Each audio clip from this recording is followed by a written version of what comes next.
Guys, so ito nga pala yung kwarto ng anak ko. As you can see guys, it's very malinis. And ito siya, natutulog. Kain na na.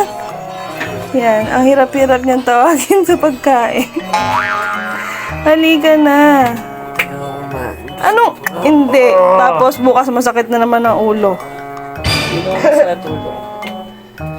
Batok, masakit. Kakain na. Dali na. Nagluto pa mo ako ng gulay tapos ayaw niyong kumain. Papatayin ko yung wifi. Vlog ka. Oo. Sige. Papatayin ko yung wifi pag kumain. Sige. Isa. Dalawa. Papatayin ko yung wifi talaga. Ha? Alam ko malaglag na ako.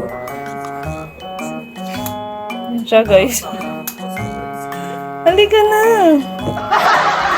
Ay na! Kuya! Pathugutin mo yung wifi anak. Okay.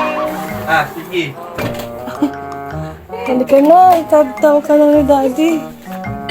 Kumain naman ako. Nakaubad ako. Halika na nga na. Ngani. Kain na kuya! Wala pa siyang isda dyan.